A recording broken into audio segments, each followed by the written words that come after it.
Olá, tudo bem? Hoje nós vamos falar um pouco sobre os escritos de Ellen White, do livro do Grande Conflito, que eu estou lendo e quis compartilhar com vocês. Estou no capítulo 36, o confronto iminente. Desde a origem do grande conflito no céu, o propósito de Satanás tem consistido em destruir a lei de Deus. Para cumprir esse objetivo, ele se rebelou contra o Criador. Embora tenha sido expulso do céu, continuou a mesma luta na terra. Sua consistente meta tem sido enganar os seres humanos, para induzi-los a transgredir a lei de Deus. Se isso é feito rejeitando toda a lei ou apenas um de seus preceitos, não importa. No fim, o resultado será o mesmo. Aquele que tropeça em um só ponto manifesta desprezo por toda a lei. Sua influência e exemplo estão do lado da transgressão, e o indivíduo é considerado culpado de todos. Está no livro de Tiago, capítulo 2 e verso 10. Em seu empenho para descreditar os preceitos divinos, Satanás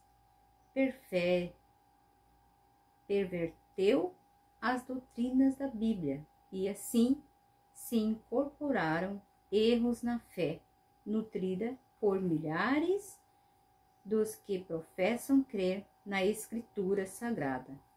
Por último, grande conflito entre a verdade e o erro será nada mais que a batalha final da prolongada controvérsia relativa à lei de Deus. Estamos agora entrando nesta batalha, uma luta entre as leis dos homens e os preceitos de Jeová, entre a religião da Bíblia e a religião das fábulas e da tradição.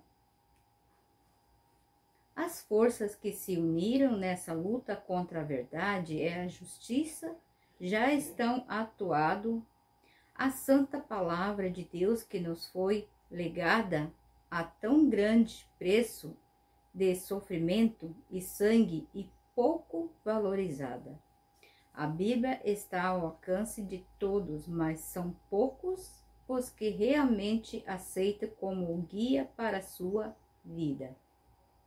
A incredulidade prevalece em assustadora proporção, não somente no mundo, mas também na igreja, e muitos têm chegado ao ponto de negar doutrinas que são os próprios fundamentos da fé cristã, os grandes fatos da criação conforme são apresentados pelos escritores, inspirados, a queda do homem, a inspiração e a perpetuidade da lei de Deus são praticamente rejeitados de forma completa ou parcial por uma grande parcela daqueles que se consideram cristãos, milhares que se orgulham de sua sabedoria e independência. Considero que depositar confiança incondicional na Bíblia é uma prova de fraqueza.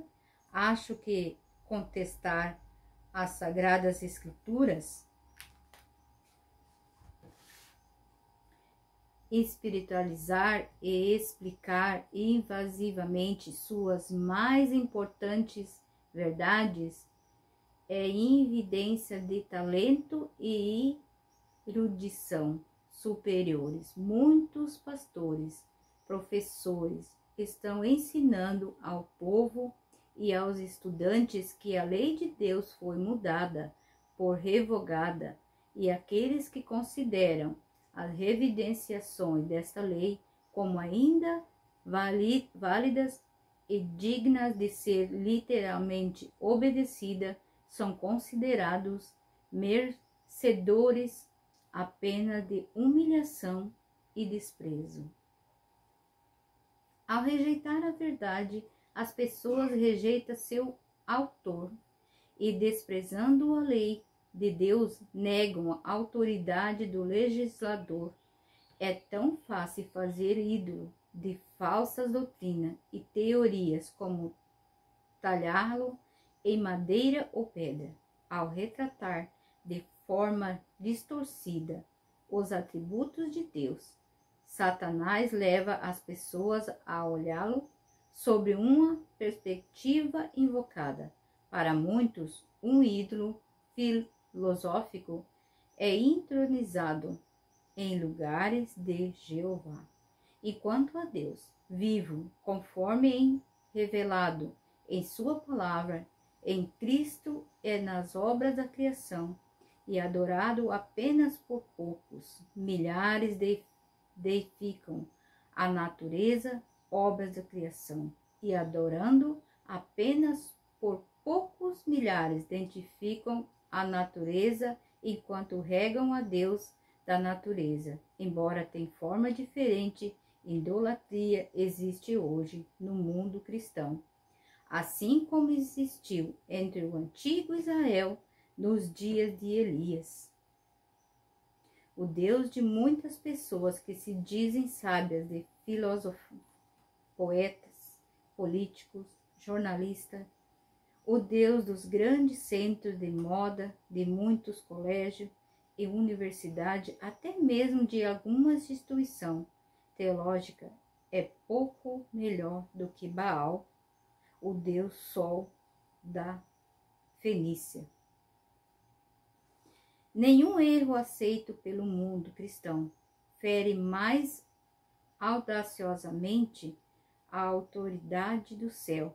Nenhum se opõe mais diretamente ao distante da razão, e nenhum é mais prejudicial em seus resultados do que a doutrina moderna, que tão rapidamente ganha terreno de que a lei de Deus não mais vigora para os seres humanos. E toda nação tem suas leis que impõem respeito e obediência, e nenhum governo poderia existir sem elas. Sendo assim, como poderíamos conceber que o Criador nos céus e da terra não tem uma lei para governar os seres que ele criou? Suponhamos que líderes religiosos ensinassem publicamente que os estatutos que governam seus países protegem os direitos dos cidadãos. Não são obrigatórios que essas leis cerceiam a liberdade do povo e, portanto, não devem ser obedecidas. Quanto tempo esses homens seriam tolerados no púlpito? Mas será que desatender às leis dos estados e das nações é mais grave do que pisar os preceitos divinos, que são fundamentos de todo governo? Seria muito mais aceitável que as nações abolissem seus estados e permitissem ao povo fazer o que bem entendesse, de que o governador do universo anular sua lei e deixar o mundo sem uma norma para condenar o culpado e justificar o obediente. Qual seria o resultado de abolir a lei de Deus? A experiência já foi feita. Terríveis foram as cenas testemunhadas na França, quando o ateísmo se tornou o poder dominante.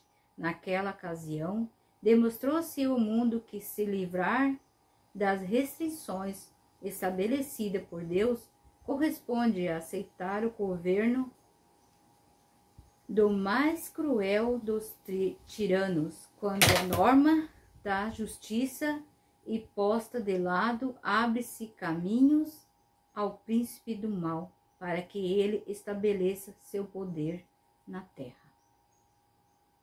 Bem, aqui